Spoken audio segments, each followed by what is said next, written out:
Hi, this is Nate from ZeldaInformer.com doing our very first podcast of the year. I'm here with three awesome people.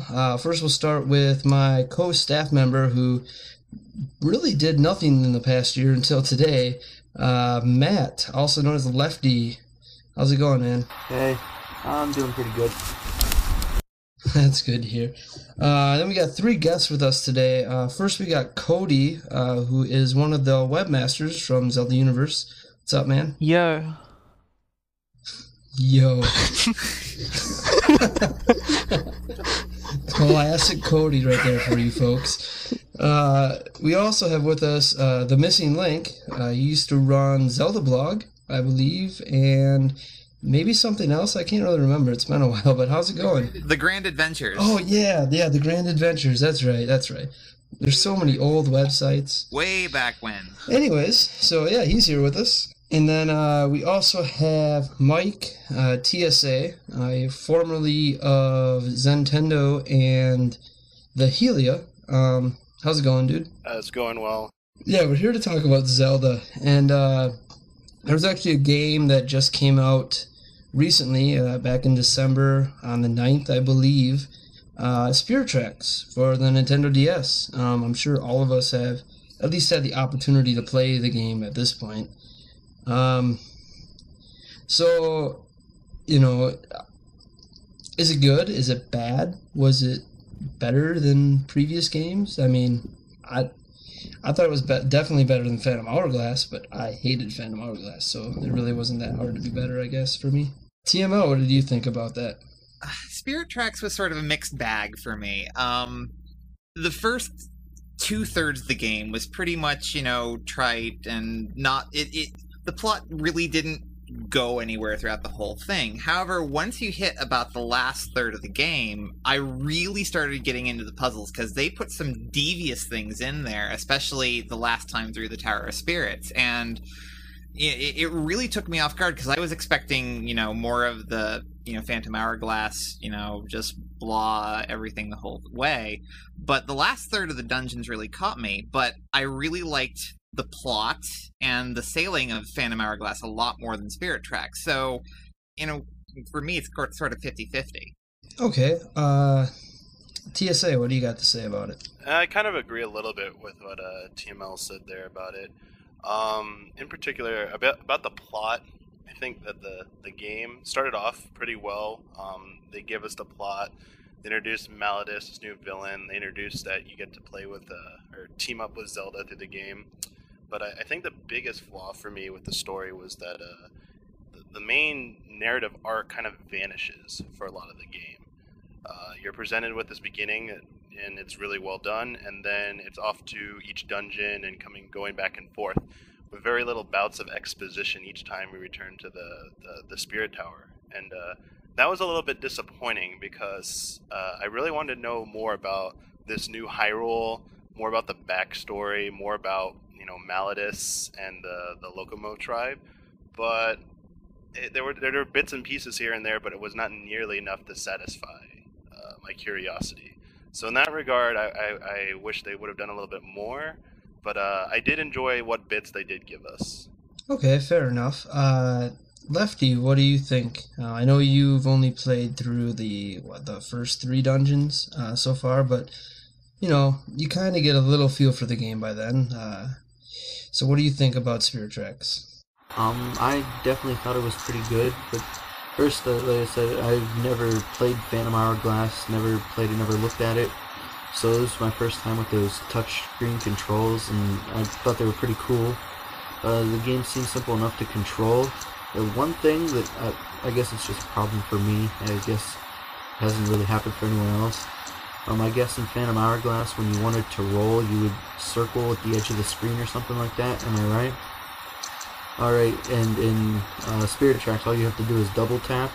Maybe I'm just fail with the touchpad, but every time I go to move, Link would always roll, and I would be trying to move, and I would always roll off a cliff or in the water or something like that. And yeah, I was having trouble learning the controls. No, that wasn't just you, man.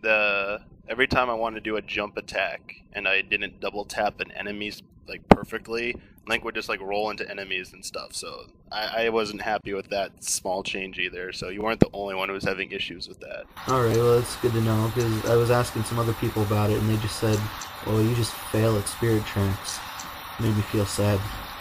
I was probably one of those people.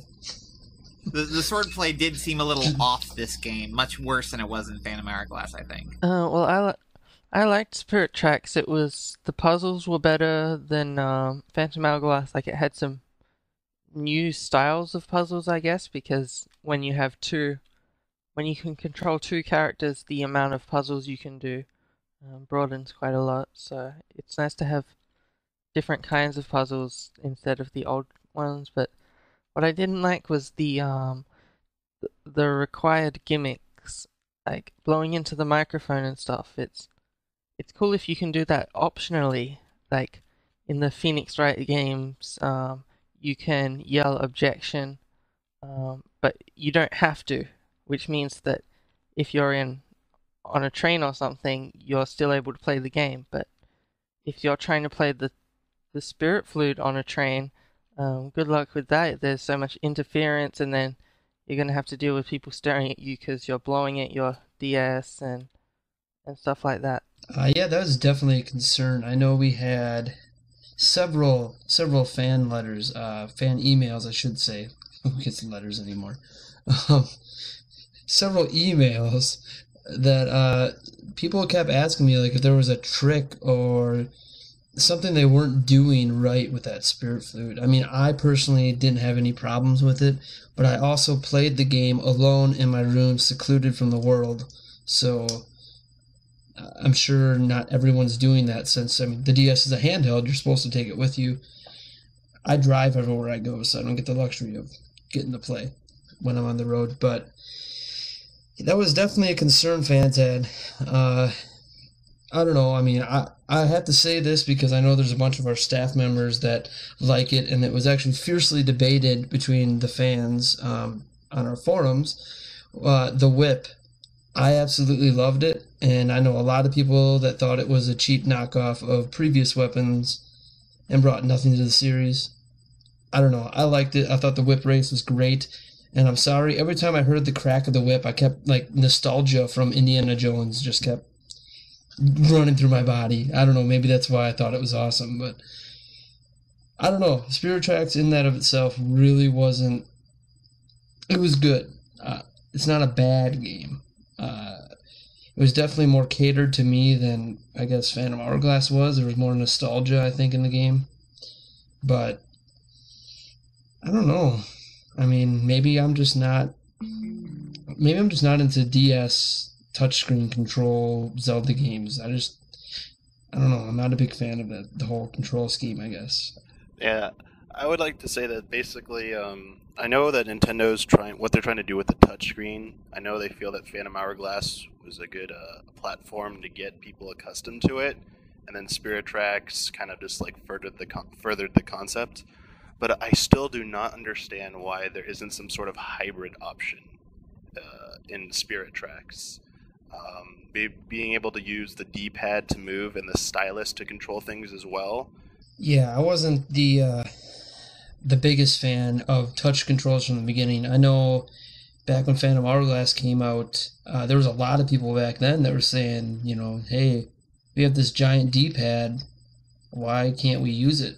And that was back then, and it seems like, with what you guys are saying, with what I've heard, it's kind of the same complaints all over again. Like, it's not that the touch controls, like, if you do everything with the touch controls is bad. It's just that there should be an option where you don't have to. Because, I mean, there's just too many issues when you're just dealing with everything being controlled basically with one button, which is touching a screen. I think I see where they're going with it, because I think the way that they're sort of separating out their portable and their console Zeldas, it's definitely geared more towards a casual audience than, say, you know, Zelda Wii probably will be. And so I know that they're trying to touchscreen is, you know, mostly intuitive, and they're trying to minimize the scariness of all the buttons and, you know, the things that people who aren't gamers will have to remember. But it isn't as precise as a